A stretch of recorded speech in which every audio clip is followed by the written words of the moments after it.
या कुन्देन्दुतुषारहारधवला या शुभ्रवस्त्रावृता या वीणावरदण्डमण्डितकरा या श्वेतपद्मासना या ब्रह्माच्युतशङ्करप्रभृतिवीरदेवैः सदा वन्दिता सा मां पातु मीरा भगवती निःशेषजाड्यापहा।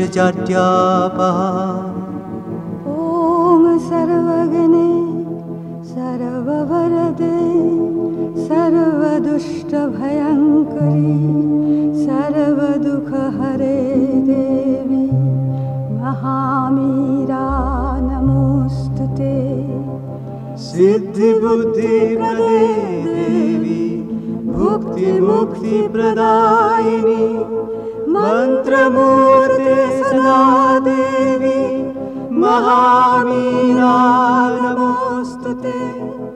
आद्यन्तरहिते देवी आद्यशक्ते महेश्वरी योगदे योगसम्भुते महामीरा नमोऽस्तुते महामीरा नमोऽस्तुते।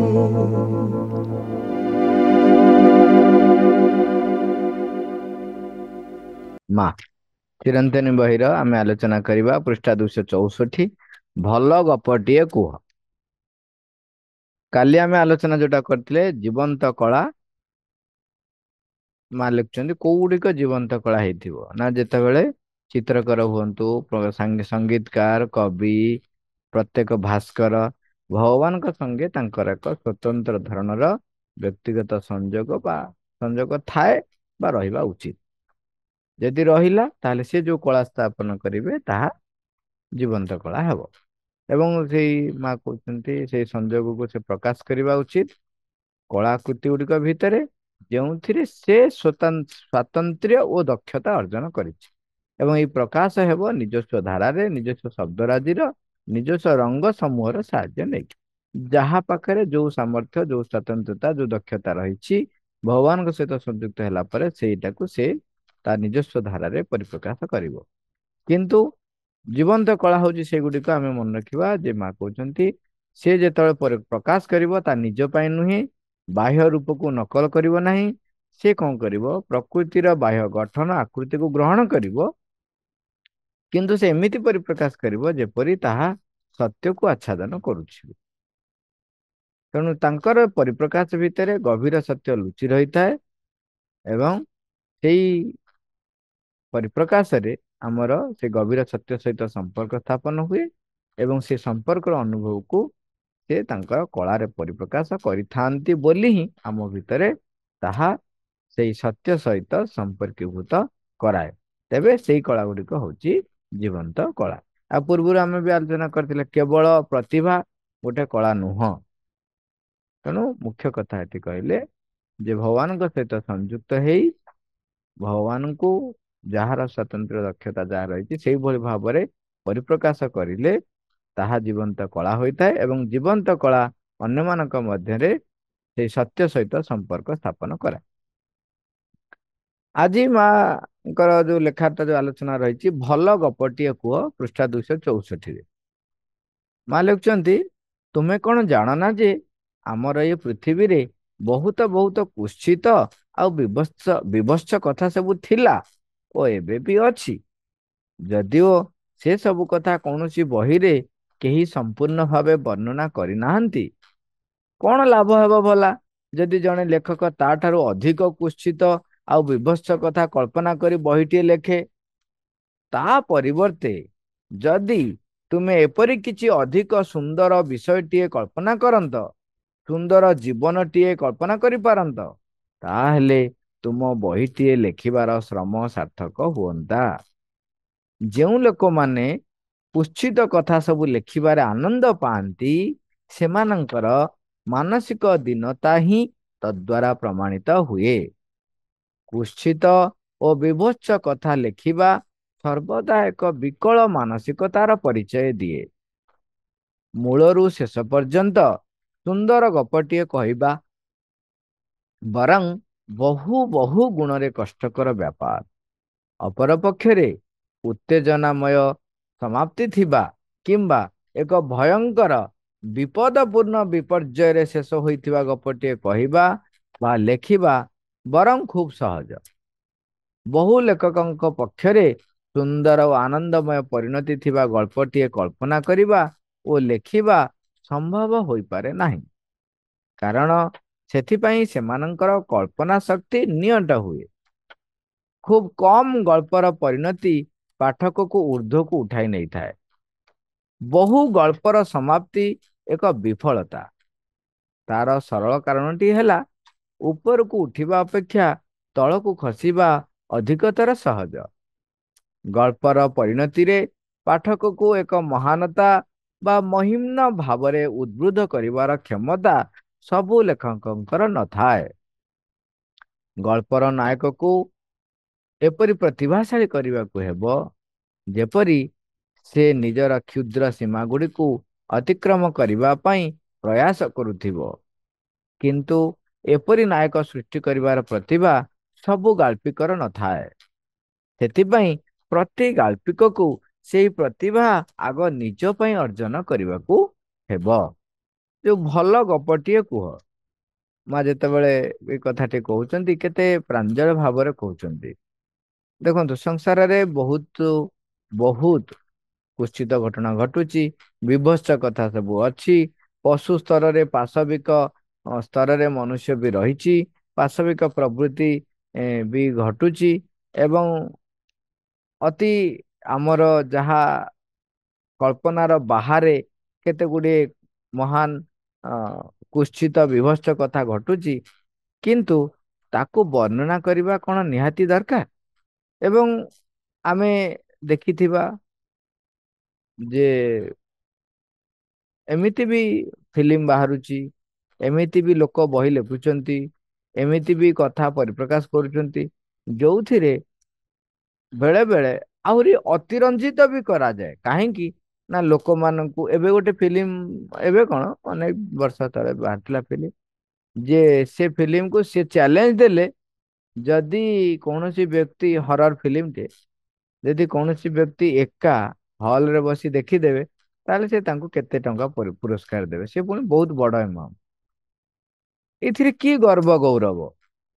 ତାକୁ ଦେଖିକି ଅନେକ ଲୋକ ଲୋଭବଶତଃ ଯାଇଛନ୍ତି ହଉ ବା ଯାହା ହଉ ଡରିକିରି ତାଙ୍କର ହାର୍ଟ ଆଟାକ ହେଇଛି ଏବଂ ସେମାନେ ମୃତ୍ୟୁବରଣ କରିଛନ୍ତି। ଫିଲ୍ମ ବି ବାହାରିଛି କେତେ ଗୋଟେ ଫିଲ୍ମ ଯେମିତି କ'ଣ ନା ଭବିଷ୍ୟତ କେମିତି ମାନେ କେତେ ବିପର୍ଯ୍ୟୟ ଘଟିଛି। ସେ ଫିଲ୍ମଟାକୁ ଦେଖିଲେ ଖାଲି ତାପରେ ଦୁର୍ଘଟଣା ହଉଛି ଏମିତି ଏବଂ ଭାରି ଲୋକ କହୁଛନ୍ତି ଭାରି ଲଜିକାଲ। ଲଜିକାଲ ହେଲେ ବି ସେଇ ଦୁର୍ଘଟଣାକୁ ଦେଖି ଆମ ଜୀବନର ଯୋଉ ସୁନ୍ଦର ଜୀବନଟିଏ ରହିଛି ତା ଉପରେ ତାର ପ୍ରଭାବ କ'ଣ ପଡୁଛି? ଆପଣଙ୍କର ଜୀବନକୁ ଆପଣଙ୍କର ଭାବନାକୁ ତାହା ଦୁର୍ବିସହ ଏବଂ କଳୁଷିତ କରିଦେଉନାହିଁ? ଆପଣଙ୍କୁ ପ୍ରତ୍ୟେକ ମୁହୂର୍ତ୍ତରେ ଏକ ଡରର ଏକ ଭୟଭୀତ ପରିବେଶର ଭୟାର୍ତ ହୃଦୟର ସହ ବଞ୍ଚିବାକୁ ସେ ଆପଣଙ୍କୁ ଉତ୍ସାହିତ କରୁନାହିଁ? ପ୍ରତ୍ୟେକ ମୁହୂର୍ତ୍ତରେ ଆପଣ ତ୍ରସ୍ତ ହେଇକି ରହୁଥିବେ। ତେବେ ସେ ବଞ୍ଚିବାରେ କ'ଣ ଆନନ୍ଦ ରହିଛି? ଯୋଉ ଆନନ୍ଦ ଯୋଉ ଖୁସି ପାଇଁ ମନୁଷ୍ୟ କେତେ ଚେଷ୍ଟା କରୁଛି। ମନୁଷ୍ୟ ଯାହା ଯାହା କରି ଚାଲିଛି ତାର ପରିଣାମ ବର୍ତ୍ତମାନ ଯଦିଓ ଗ୍ଲୋବାଲ ଟେମ୍ପରେଚର ବଢିଲାଣି, ପ୍ରକୃତିରେ କେତେ ପ୍ରକାରର ଘଟଣା ଘଟିଲାଣି, କିନ୍ତୁ ଏ ସବୁ ବି ସେ ଯୋଉ କରିଛି କ'ଣ ପାଇଁ କରିଛି? ନିଜେ ଖୁସିରେ ରହିବ, ଆନନ୍ଦରେ ରହିବ, ଯନ୍ତ୍ରଣା ସିକ୍ତ ହବ ନାହିଁ, ବୃଦ୍ଧତ୍ୱ ପ୍ରାପ୍ତ କରିବ ନାହିଁ, ମୃତ୍ୟୁ ଲଭିବ ନାହିଁ, ଏଇ ଆଶା ରଖି ସେ କରିଚାଲିଛି। ତେବେ ଏଇ ଯୋଉ ଘଟଣାଟି ଘଟିବ ସେଇ ଯୋଉ ବିଭତ୍ସ କଥା ଗୁଡିକ ଆପଣ ବହିରେ ଲେଖନ୍ତୁ। ଆହୁରି ଲେଖୁଛନ୍ତି ଜଣେ ଜଣେ ଲେଖକ ତାକୁ ଆହୁରି ଅଧିକ କୁଶ୍ଚିତ ଅଧିକ ବିଭତ୍ସ କରି ବହିଟି ଲେଖନ୍ତି। ଏବେ ରିସେଣ୍ଟଲି ଗୋଟେ ଫିଲ୍ମ ବାହାରିଥିଲା, ତାକୁ ଜଣେ କହିଲେ ଯେ ବହୁତ ଭଲ ଫିଲ୍ମ, କିନ୍ତୁ ସିଏ ଫିଲ୍ମରେ ଭାବ ରଖିଛି ଯେ ଗୋଟେ ବାପା ପ୍ରତି ଗୋଟେ ପିଲାର ବା ଗୋଟେ ଲୋକର ଭଲ ପାଇବା ଅଛି, ସେଇଟାକୁ ଦେଖେଇବାକୁ ଯାଇ ସେ ତାକୁ ଏତେ କୁତ୍ସିତ କରିଦେଇଛି, ଏତେ ପାଶବିକ କରିଛି ବାପାଙ୍କ ପ୍ରତି ଥିବା ଭଲ ପାଇବାଟା ଅତି ଗୌଣ ହେଇଯାଇଛି। ତେବେ ଲାଭ କଣ ସେ ଫିଲ୍ମ? ସେଇ ପାଶବିକ, ସେଇ ବିଭତ୍ସ, ସେଇ କୁତ୍ସିତ କଥାକୁ ଦେଖିକି ଅତି ଅତି ଅତି ପାଶବିକ, ଅତି କୁତ୍ସିତ କଥା ଗୁଡିକ ଆମ ଜୀବନରେ କଣ ପ୍ରଭାବ ପକେଇବ? ମା ସେଥିପାଇଁ ସ୍ପଷ୍ଟ କରୁଛନ୍ତି ଯେ କଣ ଲାଭ ହେବ ଭଲା ଯଦି ଜଣେ ଲେଖକ ତାଠାରୁ ଅଧିକ କୁତ୍ସିତ ଆଉ ବିଭତ୍ସ କଥା କଳ୍ପନା କରି ବହିଟେ ଲେଖେ। ତା ପରିବର୍ତ୍ତେ ତୁମେ ଯଦି ଏପରି କିଛି ଅଧିକ ସୁନ୍ଦର ବିଷୟଟିଏ କଳ୍ପନା କରନ୍ତ, ସୁନ୍ଦର ଜୀବନଟିଏ କଳ୍ପନା କରିପାରନ୍ତ, ତାହେଲେ ତୁମ ବହିଟିଏ ଲେଖିବାର ଶ୍ରମ ସାର୍ଥକ ହୁଅନ୍ତା। ଗୋଟେ ବହିଟିଏ ପଢିଲେ ଆପଣଙ୍କ ଭିତରେ ଶକ୍ତି ଆସିବ, ଆପଣଙ୍କ ଭିତରେ ପ୍ରେରଣା ଆସିବ। ଗୋଟେ ବ୍ୟକ୍ତି ସହିତ ଆପଣ ମିଶିଲେ ଆପଣ ଏନର୍ଜେଟିକ ଫିଲ୍ କରୁଛନ୍ତି।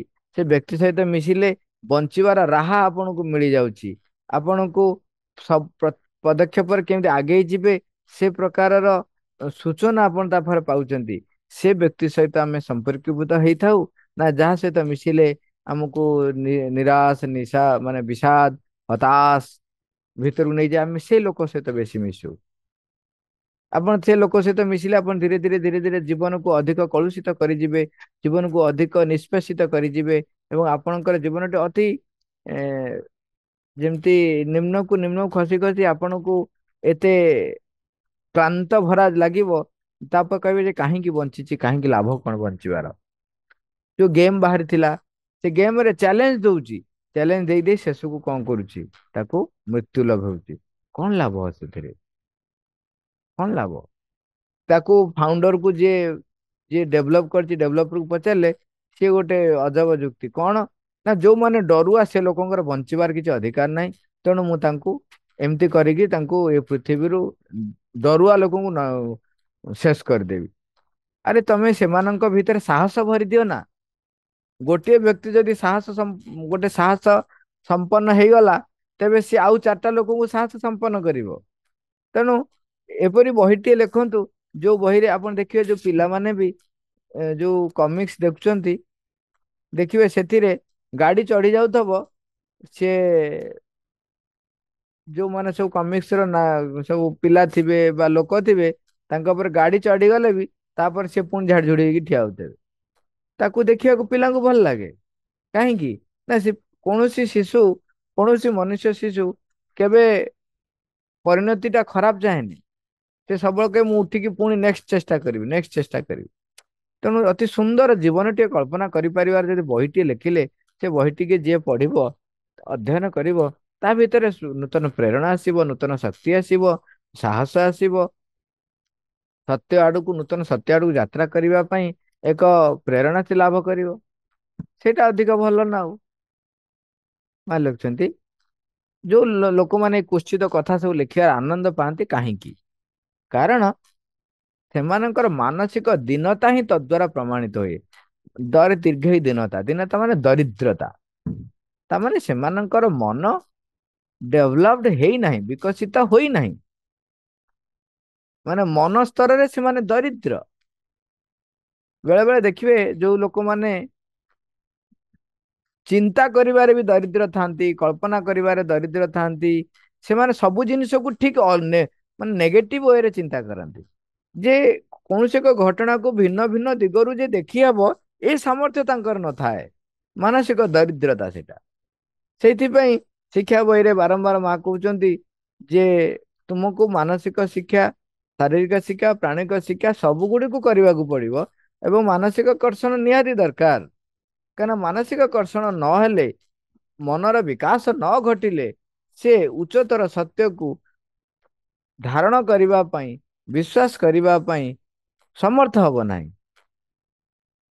ତେଣୁ ମାନସିକ ଦରିଦ୍ରତା ଯୋଉମାନଙ୍କ ପାଖରେ ଥାଏ, ସେମାନେ ଯୋଉ କଥା ଗୁଡା ଲେଖନ୍ତି କୁଶ୍ଚିତ କଥା ସବୁ ଲେଖନ୍ତି। କୁଶ୍ଚିତ ଓ ବିଭତ୍ସ କଥା ଲେଖିବା ସର୍ବଦା ଏକ ବିକଳ ମାନସିକତାର ପରିଚୟ ଦିଏ, ମା ଲେଖୁଛନ୍ତି। ବିକଳ ମାନସିକତା।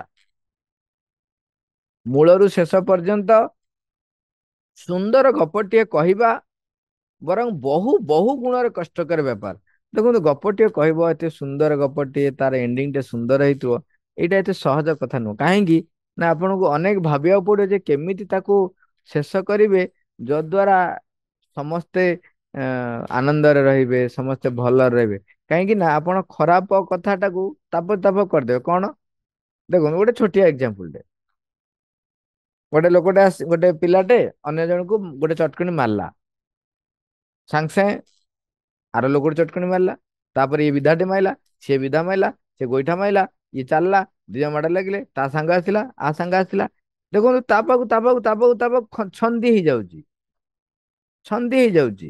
କାହିଁକି ନା ଗୋଟେ ବିଭତ୍ସ କଥା ବା ନିମ୍ନ ସ୍ତରର ଯୋଉ କଥା ଗୁଡିକ କଳ୍ପନା କରିବାକୁ ଦରକାର ପଡେନି, ସେଥିପାଇଁ ଦରକାର ପଡେନି, ସେ ତା ପାଖକୁ ଛନ୍ଦି ହେଇଯିବ।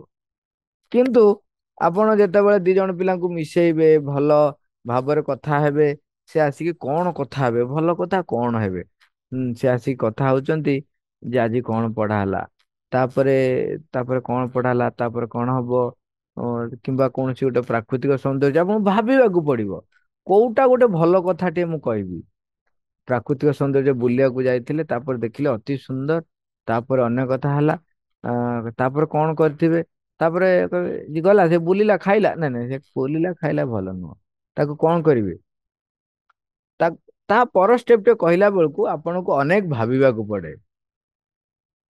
ଗପର ଏଣ୍ଡିଙ୍ଗ ଟା ଆପଣ ସବୁବେଳେ ଲୋକ ପ୍ରାୟତଃ ଦେଖିବେ ଭିଲିଆନ ମରିବ, ହିରୋ ବି ଜିତିବ, ଏଇଟା ଗୋଟେ ନର୍ମାଲ ଏଣ୍ଡିଙ୍ଗ। ବେଳେ ବେଳେ ଗୋଟେ ଗୋଟେ ଗପର ଏଣ୍ଡିଙ୍ଗ ଟା ଏତେ ଭୟଙ୍କର ଥାଏ ଯେ ଅନେକ ଲୋକ ତା ଭିତରେ ମରିଯାଆନ୍ତି। ସେ ଯିଏ ଚେଷ୍ଟା କରୁଥିବ ଅନ୍ୟମାନଙ୍କୁ ସାହାଯ୍ୟ କରିବା ପାଇଁ, ସିଏ ବି ମରିଯାଉଛି, ତାପରେ ପୁଣି ଅନ୍ୟମାନେ କଷ୍ଟରେ ଚଳୁଛନ୍ତି।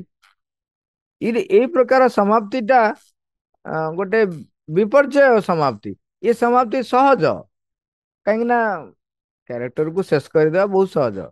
କିନ୍ତୁ ତାକୁ ସେ କ୍ୟାରେକ୍ଟର ଟା ସବୁ ପ୍ରକାର ପରିସ୍ଥିତିରେ କିପରି ସମ୍ମୁଖୀନ ହବ, ସମ୍ମୁଖୀନ ହେଇ ସେ ତାକୁ ତା ଉପରେ ବିଜୟ ହାସଲ କରିବ, ଏଇ ପ୍ରକାରର ଯୋଉ ଜୀବନର ସ୍ଥିତି, କଣ କଲେ ସେ ସମସ୍ୟାକୁ ସମ୍ମୁଖୀନ ହେଇପାରିବ, କଣ କଲେ ସେ ସମସ୍ୟା ଉପରେ ବିଜୟ ହାସଲ କରିପାରିବ, ତାକୁ କଳ୍ପନା କରିବା କଷ୍ଟ। କଣ କରିବ, ଏମିତି କଲେ ତ ସିଏ ରାଗିଯିବ, ଏମିତି କଲେ ତ ସିଏ ଗାଳି ଦବ। ତେଣୁ ଲେଖାଟେ ଯିଏ ଲେଖୁଛି, ଯିଏ ଜୀବନ ବଞ୍ଚୁଛି, ଜୀବନ ବଞ୍ଚିବାର ଶୈଳୀ, ତାକୁ ସେ ଲେଖା ଭିତରେ ସେ ପରିପ୍ରକାଶ କରିବ। ତେବେ ଜୀବନରେ ଆମେ ଯେତେବେଳେ ବଞ୍ଚୁଛୁ, ଆମେ ବହୁତ ପ୍ରକାରର କ୍ୟାରେକ୍ଟର ଥିବା ବା ବହୁତ ପ୍ରକାରର ଚେତନାରେ ଥିବା ବ୍ୟକ୍ତିଙ୍କ ସହିତ ଆମେ ଭେଟ ହଉଛୁ। ସବୁ ଚେତନ ଭିନ୍ନ ଭିନ୍ନ ଚେତନାରେ ଥିବା ବ୍ୟକ୍ତି ସହିତ ଆମେ ଯେତେବେଳେ ଭେଟ ହଉଛେ, ତାଙ୍କ ଚେତନାରେ ବା ତାଙ୍କ ବୁଝିବା ସ୍ତରରେ ପହଞ୍ଚି କରି, ତାଙ୍କ ବୁଝିବା ସ୍ତରରେ ଉଠାଇ ଉଚ୍ଚତର ଚେତନାକୁ ନବା ଏତେ ସହଜ ବ୍ୟାପାର ନୁହଁ। ତେଣୁ ସେତିକି ଲଜିକାଲ ହେଇ, ସେତିକି ଅ, ଅନୁଭବ ଥିଲେ ଜଣେ ଜଣେ ଭଲ ଗପଟେ ବା ସେମିତି ଉତ୍ସାହ ପୂର୍ଣ୍ଣ ଗପଟେ ଲେଖିପାରିବ, ଉତ୍ସାହପୂର୍ଣ୍ଣ କାହାଣୀଟିଏ ବର୍ଣ୍ଣନା କରି। ଆମର ତାପରେ ଲେଖୁଛନ୍ତି, ବହୁ ଲେଖକଙ୍କ ପକ୍ଷରେ ସୁନ୍ଦର ଓ ଆନନ୍ଦମୟ ପରିଣତି ଥିବା ଗଳ୍ପଟିଏ କଳ୍ପନା କରିବା ଓ ଲେଖିବା ସମ୍ଭବ ହୋଇପାରେନି। ତେଣୁ ଯୋଉମାନଙ୍କର ମାନସିକ ଦରିଦ୍ରତା ଥାଏ, ଯୋଉମାନଙ୍କର ମାନସିକ ବିକାଶ ହେଇନଥାଏ, ସେମାନେ ଏଇ ପ୍ରକାର କୁଶ୍ଚିତ ଲେଖନ୍ତି, କୁଶ୍ଚିତ ବିଭତ୍ସ କଥା ଲେଖନ୍ତି, ସୁନ୍ଦର ଏଣ୍ଡିଙ୍ଗ କରିପାରନ୍ତି ନାହିଁ। ଆରେ ଗପର ଏଣ୍ଡିଙ୍ଗ ରେ ଯଦି ସବୁ କିଛି ଶେଷ ହେଇଗଲା, ତେଣୁ ସେମାନେ ଯୁକ୍ତି ଦେଖେଇବେ କଣ? ନା ଇଏ ସୃଷ୍ଟି ତ ସମସ୍ତେ ଦିନେ ନା ଦିନେ ଶେଷ ହେବେ, ଆଉ ସିଏ କାହିଁ ଶେଷ ହବ? ହେଲେ ମୋ ଜୀବନରେ ସେ ମତେ ପ୍ରେରଣା ଦେଇ ପାରିଲା କି? ତେବେ ମୋ ଜୀବନରେ ବଞ୍ଚିବାର ଆଶାଟିକୁ ସେ ମାରିଦେଲା ନାହିଁ କି? ମୁଁ ମରିବି କେତେ ବର୍ଷ ପରେ ଜଣା ନାହିଁ, କିନ୍ତୁ ଏବେଠାରୁ ମରି ମରିକା ବଞ୍ଚିବି, ଲାଭ କଣ? ଲାଭ କଣ? ଏକ ବୀର ସାହସପୂର୍ଣ୍ଣ ଭାବରେ ସବୁକୁ ସମ୍ମୁଖୀନ ହବା, ସେଇ ଯୋଉ ପ୍ରେରଣାଦାୟୀ ଲେଖା, ଦଉଥିବା ଲେଖା,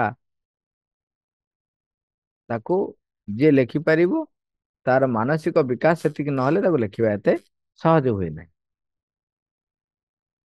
ମା କହୁଛନ୍ତି ସିଏ ଯୋଉମାନେ ମାନସିକ ଦରିଦ୍ର କଣ ପାଇଁ ସେମାନଙ୍କର ହୁଏ ନା ସେମାନଙ୍କର ଯେମିତି କହିଲେ ସେମାନେ ମାନସିକ ଦରିଦ୍ର ସେମାନଙ୍କର କଳ୍ପନା ଶକ୍ତି ନିଅଣ୍ଟ ହୁଏ ସେମାନଙ୍କ ନଥାଏ ଏତେ କଳ୍ପନା କରିପାରନ୍ତି ନାହିଁ କାହିଁକିନା ଯେତେବେଳେ ଆମେ ଲେଖୁଛନ୍ତି ଯୋଉଥିରେ ଆମେ ବଞ୍ଚୁଛୁ ଯୋଉ ମନୋଭାବରେ ଆମେ ଅଛୁ ସେଇ ପ୍ରକାର ଆମେ କଳ୍ପନା କରିପାରୁ ତେଣୁ କଳ୍ପନା ଏଇ ଗୋଟେ ଏଇଠି କଳ୍ପନା ଶକ୍ତିର ଗୋଟେ କଥା ମନେ ପଡିଲା କେତେ ଜଣ କୁହନ୍ତି ଯେ ରାମାୟଣ ମହାଭାରତ ଏସବୁ ହଉଛି ଏକ ମିଥ୍ ଆମର ଭାରତ ବର୍ଷରେ ଏତେ ବର୍ଷ ଧରି ଭାରତ ବର୍ଷକୁ ଶାସନ କରୁଥିବା ଗୋଟେ ପାର୍ଟି ସିଏ ତ କୋର୍ଟରେ ପ୍ରମାଣ କରିବାକୁ ଚେଷ୍ଟା କଲେ ଯେ ରାମାୟଣ ମହାଭାରତ ହଉଛି ଏକ ମିଥ୍ ମାନେ ଏହା ଘଟଣା ନୁହେଁ ଏହା ଏକ ଗୋଟେ କାହାଣୀ କିନ୍ତୁ ଚିନ୍ତା କରନ୍ତୁ ସେତିକି କଳ୍ପନା ଶକ୍ତି ନଥିଲେ ଯୋଉ ବର୍ଣ୍ଣନା ମହାଭାରତରେ ହେଇଛି ଐତିହାସିକ କୋଉଠି କୋଉ ରାଜା କୋଉଠୁ ଆସିଲେ କିଏ ଆସିଲା କାପରେ କୋଉଠି ଗଲେ କେମିତି ଗଲେ ପହଞ୍ଚିଲେ ଏ ରାଜା ଆସିଲା ସେ ରାଜାର କିଏ ରାଜା ଥିଲେ ତାର ପୁଅ କଣ ତାର ବାପା ନା କଣ ସିଏ ଯାଇକି କାହା ସହିତ ଲଢେଇ କରିଥିଲେ କୋଉମାନେ ଭଲ ରାଜା ହିସାବରେ ସିଏ ଯାଇକି କାହାକୁ ମିତ୍ରତା କରିଥିଲେ ଏବଂ ଏ ରାଜ୍ୟ ପାଖରେ କୋଉ ରାଜ୍ୟ ଐତିହାସିକ ଦୃଷ୍ଟିକୋଣରୁ ଦେଖିଲେ ଯୋଉ ଯୋଉ ବର୍ଣ୍ଣନା ହେଇଛି ଏତେ ପରସ୍ପର ସହିତ ଲିଙ୍କ ହେଇଛି ସେତେବେଳେ ଗାଡି ଘୋଡା ନଥିଲା ସେତେବେଳେ ଚାରିଆଡେ କ୍ୟାମେରା ନଥିଲା ଏମିତି ସବୁ ଜିନିଷ ଯେମିତି ଏବେ ସୋସିଆଲ ମିଡିଆଠୁ ଆରମ୍ଭ କରି ଫିଲ୍ମ ଇଣ୍ଟରନେଟ ଫିଣ୍ଟରନେଟ ସବୁ ରହିଛି ସମସ୍ତଙ୍କ ପାଖରେ ଉପଲବ୍ଧ ହଉନଥିଲା ଗୋଟିଏ ବ୍ୟକ୍ତି ଏତେ ଜାଗା ବୁଲି ତା ଜୀବନ କାଳ ଭିତରେ ଏତେ ଡିଟେଲ ସଂଗ୍ରହ କରିବା ସହଜ ଜଣ ଜଣଙ୍କର ମାନେ 15 16 ପୁରୁଷ ମାନେ ପିଢି ପର୍ଯ୍ୟନ୍ତ ବର୍ଣ୍ଣନା ରହିଛି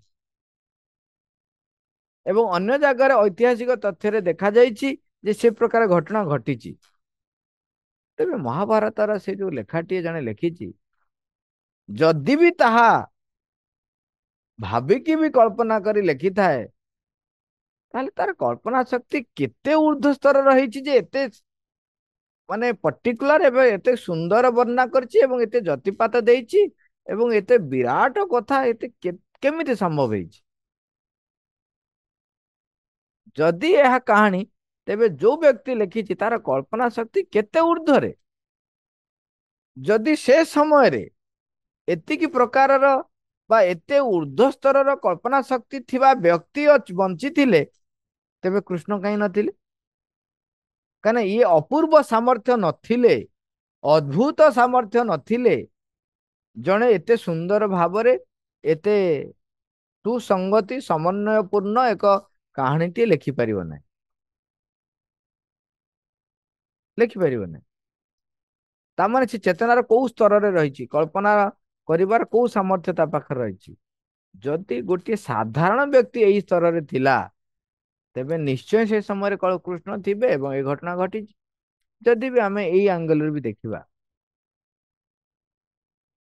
ଏବଂ ଯଦି ସେତିକି କଳ୍ପନା ଶକ୍ତି ସାଧାରଣତଃ ଯୋଉମାନଙ୍କର କଳ୍ପନା ଶକ୍ତି ନଥାଏ ସେମାନେ ଏତେ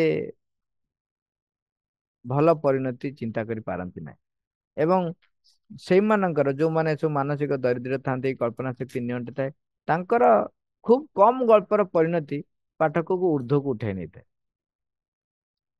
ଆଉ ବହୁ ଗଳ୍ପର ସମାପ୍ତି ଏକ ବିଫଳତା ତାଙ୍କର ହେଇଥାଏ ସେ ଯୋଉ ଗପ ଗୁଡା ଲେଖନ୍ତି ତ ବିଫଳତାର ଏଣ୍ଡିଙ୍ଗ ହଉଥିବ ତାର ସରଳ କାରଣ ହେଲା କାରଣ ହଉଛି କଣ ନା ତଳକୁ ଖସିବା ଅଧିକତର ସହଜ ଉପରକୁ ଉଠିବା ଅପେକ୍ଷା ଆମେ ଆମ ଜୀବନ କ୍ଷେତ୍ରରେ ଆମେ ଦେଖୁଛନ୍ତି ଯଦି ଭଜନଟିଏ ଗାଇଲେ ବା ଅତି ଉଚ୍ଚତର କଥା ହେଲେ ତେବେ ସେଠି ବେଶୀ ଲୋକ ବସି ପାରନ୍ତିନି କିଛି ସମୟ ପରେ ଲୋକଙ୍କୁ ନିଦ ମାଡେ ସେ ମାନେ ଧ୍ୟାନ କଲେ ତ ସଇଲା ଟିକେ ଗପ ଟିକେ କାହାଣୀ ଉଚ୍ଚତର କଥା ହେଇଗଲେ ଲୋକ ଆଉ ସହିପାରନ୍ତିନି ତାଙ୍କୁ କଣ ଦରକାର ହୁଏ ସେ ଯେମିତି କହନ୍ତିନି ଗୋଟେ ଘଟଣା କୁହାଯାଏ ଯେ ବଜାରରେ ଯୋଉ ବାହାରର ଗୀତ ବାଜୁଛି ଡିଜେ ଗୀତ ହଉ ବା ଫିଲ୍ମ ଗୀତ ହଉ ତାକୁ ପିଲାମାନେ ବହୁତ ଭଲରେ ମନେ ରଖନ୍ତି ଏବଂ ତାକୁ ନାଚନ୍ତି ଗାଆନ୍ତି ସବୁ କରନ୍ତି। କିନ୍ତୁ ଗୋଟେ ଭଜନ, ଗୋଟେ ଆଧ୍ୟାତ୍ମିକ ପୂର୍ଣ୍ଣ ଯଦି ଗୀତଟି ହେଇଥିବ, ତାକୁ ଏତେ ପିଲା ମନେ ରଖି ପାରନ୍ତିନି। ତାର କାରଣ କଣ? ତାର କାରଣ ଗୋଟେ ପିଲାଟେ କହିଲା, ଯେହେତୁ ଆମେ ପ୍ରାଣର ନିମ୍ନ ପ୍ରାଣରେ ସବୁବେଳେ ବଞ୍ଚୁଛୁ, ତେଣୁ ଆମକୁ ସେଇଗୁଡାକ ଭଲ ଲାଗୁଛି, ତେଣୁ ଆମକୁ ସେଗୁଡା ମନେ ରହିଯାଉଛି। ତଳକୁ ଖସିବା ଅଧିକ ସହଜ। ଉପରକୁ ଉଠିବାକୁ ହେଲେ ଆମକୁ ନିଦ ମାଡ଼ିବ, ବୋର ଲାଗିବ, ଲାଗିବ। ତେଣୁ ଉପରକୁ ଉଠିବା ଅପେକ୍ଷା ତଳକୁ ଖସିବା ଯେହେତୁ ସହଜ, ତେଣୁ ସେଇ ଯୋଉ ଲୋକମାନେ ଯୋଉମାନେ ମାନସିକ ଦରିଦ୍ରରେ ଥାଆନ୍ତି, ତାଙ୍କର କଳ୍ପନା ଶକ୍ତି ଏତେ ବିକାଶ ହେଇନଥାଏ, ମାନସିକ ଦକ୍ଷତା ବିକାଶ ହେଇନଥାଏ, ତାଙ୍କର ଗଳ୍ପର ପରିଣତି ଗୁଡିକ ସବୁବେଳେ ବିପର୍ଯ୍ୟୟରେ ଶେଷ ହେଇଥାଏ। ତେଣୁ ତାଙ୍କର କାହାଣୀ ଗୁଡିକ ଏମିତି ହେଇଥାଏ, କାରଣ ତଳକୁ ଖସିବାଟା ସହଜ। ସେମାନେ ସେତିକି ପରିଶ୍ରମ କରନ୍ତି ନାହିଁ, ଚେଷ୍ଟା କରନ୍ତି ନାହିଁ। ତେଣୁ ତାଙ୍କର ସେ ମା ଲେଖୁଛନ୍ତି, ଗଳ୍ପର ପରିଣତିରେ ପାଠକକୁ ଏକ ମହାନତା ବା ମହିମ୍ନ ଭାବରେ ଉଦ୍ବୁଦ୍ଧ କରିବାର କ୍ଷମତା ସବୁ ଲେଖକଙ୍କର ନଥାଏ। ଗଳ୍ପର ନାୟକକୁ ଏପରି ପ୍ରତିଭାଶାଳୀ କରିବାକୁ ହେବ, ଯେପରିକି ସେ ନିଜର କ୍ଷୁଦ୍ର ସୀମା ଗୁଡ଼ିକୁ ଅତିକ୍ରମ କରିବା ପାଇଁ ପ୍ରୟାସ କରୁଥିବ। ତାମାନେ ମା ଲେଖୁଛନ୍ତି ଗପଟା କୋଉ ଭଳି ହବା ଦରକାର। ଗପର ଯିଏ ମୁଖ୍ୟ ନାୟକ, ତାକୁ ଏମିତି ପ୍ରତିଭାଶାଳୀ କରିବ, ଯେପରି ଛୋଟ ଛୋଟ ଯୋଉ ସୀମା ଆମ ପାଖରେ ଥାଏ, ଯୋଉ ଆମେ ଯୋଉ ଘଟଣାକୁ ଫେସ୍ କରୁଛୁ, ତାକୁ କେମିତି ସେ ବିଜୟ ହାସଲ କରିନଉଛି, ତାକୁ ଏମିତି ତିଆରି କରିବା ଦରକାର। ତାହେଲେ କଣ ହବ, ଯିଏ ତାକୁ ପାଠ କରିବ, ତା ଭିତରେ ବି ଏକ ପ୍ରେରଣା ଆସିବ। ୟେସ୍, ମୋ ପାଖରେ ଯୋଉ ବିପଦ ଆସିଛି, ମୁଁ ବି ତାକୁ ବିଜୟ ହାସଲ କରିବି। ଯଦି ସିଏ କରିପାରିଲା, ମୁଁ କେମିତି କରିପାରିବିନି? ଏଇ ପ୍ରକାର ପ୍ରତିଭା ସୃଷ୍ଟି କରିବା ସବୁ ଗାଳ୍ପିକର ନଥାଏ। ତେଣୁ କିଏ ସେ ପ୍ରତିଭା ସୃଷ୍ଟି କରିପାରିବ? ନା ସେଥିପାଇଁ ଯୋଉ ଗାଳ୍ପିକ କରିପାରିବ, ସେ ଆଗ ସେଇ ପ୍ରତିଭା ନିଜ ପାଇଁ ଅର୍ଜନ ଯଦି କରିଥବ, ତାହେଲେ ସେ କରିପାରିବ, ନହେଲେ କରିପାରିବନି। ଆଜିର ଯୋଉ ଆଲୋଚନା ରହିଲା, ତାର ଶେଷଟି ଯଦି ସାରାଂଶ ଆମେ କରିବା, ତାର ସାରାଂଶଟି ଏହିପରି ଯେ ବହୁତ ବହୁତ କୁତ୍ସିତ ଆଉ ବିଭତ୍ସ କଥା ସବୁ ଥିଲା, ଏବେ ବି ଅଛି। ଯୋଉମାନେ ଏଇ ପ୍ରକାର କୁତ୍ସିତ କଥା ସବୁ ଲେଖିବାରେ ଆନନ୍ଦ ପାଆନ୍ତି, ସେମାନଙ୍କର ମାନସିକ ଦୀନତା ହିଁ ତାର କାରଣ, ଏବଂ ବିକଳ ମାନସିକତା ତାଙ୍କର ଥାଏ। ଏବଂ ସେମାନଙ୍କର ଗପ, ଏଇ ପ୍ରକାର ଗପ ବିପର୍ଯ୍ୟୟପୂର୍ଣ୍ଣ, ଉତ୍ତେଜନାମୟ, ଭୟଙ୍କର, ବିପଦପୂର୍ଣ୍ଣ ଗପ ଲେଖିବା ଯେହେତୁ ସହଜ, ତେଣୁ ସେମାନେ ତାକୁ ଲେଖି ଦିଅନ୍ତି। ଏବଂ ସେମାନଙ୍କର ଏଇ ଯୋଉ ସୁନ୍ଦର ଆନନ୍ଦମୟ ପରିଣତି ଟିକେ କଳ୍ପନା କରିବା ଭାରି କଷ୍ଟ ସେମାନଙ୍କ ପକ୍ଷରେ, କାରଣ ସେମାନଙ୍କର କଳ୍ପନା ଶକ୍ତି ହିଁ ନିଅଣ୍ଟ ଥାଏ। ମା କହୁଛନ୍ତି, ଆର ପରିଣତି କଣ ହୁଏ? ଗଳ୍ପର ପରିଣତି ପାଠକକୁ ଊର୍ଦ୍ଧ୍ୱକୁ ନେଇପାରେ ନାହିଁ, ତାକୁ ବିଷାଦ ହତାଶ ଭିତରକୁ ଆଣି ନେଇ ଆସେ। ଏବଂ ଏଇଟା କାରଣ ହଉଛି ଉପରକୁ ଉଠିବା ଅପେକ୍ଷା ତଳକୁ ଖସିବା ସହଜ। ଏବଂ ସମସ୍ତଙ୍କର ଏଇ ସାମର୍ଥ୍ୟ ନଥାଏ ଅନ୍ୟ କାହାକୁ ମହାନତା ବା ମହିମ୍ନ ଭାବରେ ଉଦ୍ବୁଦ୍ଧ କରିବା।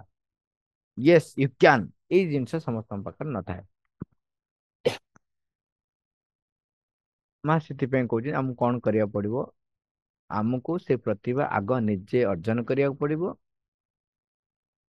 ଗଳ୍ପର ନାୟକକୁ ଏପରି ପ୍ରତିଭାଶାଳୀ କରିବାକୁ ହେବ, ଯେପରିକି ସେ ନିଜର କ୍ଷୁଦ୍ର ସୀମା ଗୁଡ଼ିକୁ ଅତିକ୍ରମ କରିବା ପାଇଁ ପ୍ରୟାସ କରୁଥିବ। ତେଣୁ ଏଥିପାଇଁ ଗାଳ୍ପିକକୁ ଆଗ ନିଜେ ଅର୍ଜନ କରିଥିଲେ ସେ ସେମିତି ଭାବରେ କରିପାରିବ। ତାହେଲେ ସେଗୁଡାକ ପଢିଲେ ଆମ ଭିତରେ ଆସିବ ଯେ ହଁ ୟେସ୍ ଆଇ କ୍ୟାନ୍। ତାହେଲେ କଣ ହବ, ଯୋଉ ବଳ ଆସିବ ସେଇଥିରେ ମୁଁ ଅଟୋମେଟିକାଲି ବିଜୟ ହାସଲ କରିବି। ଆପଣ ଯଦି କାହାକୁ କହିବେ ହେ ତୋ ଦେଇ କିଛି ହବ ନାହିଁ, ସେ କଣ କହିବ, ହେ ମୋ ଦେଇ ତ କିଛି ହବ ନାହିଁ, ଆଉ କାହିଁକି ଚେଷ୍ଟା କରିବି? ହଁ ତୁ ପାରିବୁ, କର କର କର। ଆପଣ ଦେଖିବେ ସେ ଜୋର ଲଗେଇକିରି କରିଦ। ଆପଣ ଯୋଉ କହନ୍ତି ଯେ ଦେଖିବେ, ଯେତେ ଗୋଟେ ଉଚ୍ଚ ଜିନିଷ ଉଠାଯାଏ କୁହାଯାଏ ଜୋର ଲଗା କେ ହେଇ ସା, ଯୋଉ କୁହାଯାଏ ସମସ୍ତେ ଏକା ସାଙ୍ଗରେ ଜୋର ଲଗାନ୍ତି, ଜିନିଷଟି ହେଇଯାଏ। ଏ ପ୍ରକାର ଉତ୍ସାହ ଦେଲା ଭଳିଆ କାମ ଆମକୁ ଲେଖିବାକୁ ପଡିବ। ଏବଂ ସେଥିପାଇଁ ହେଲେ ନିଜକୁ ଆଗ ପ୍ରସ୍ତୁତ କରିବାକୁ ପଡିବ। ଆମେ ଏଠି ସାରିବା, ମାଙ୍କୁ ଆହ୍ୱାନ କରିବା। ମା, ଥ୍ୟାଙ୍କ ୟୁ ଅଲ୍। ଅରबर ଅରबर।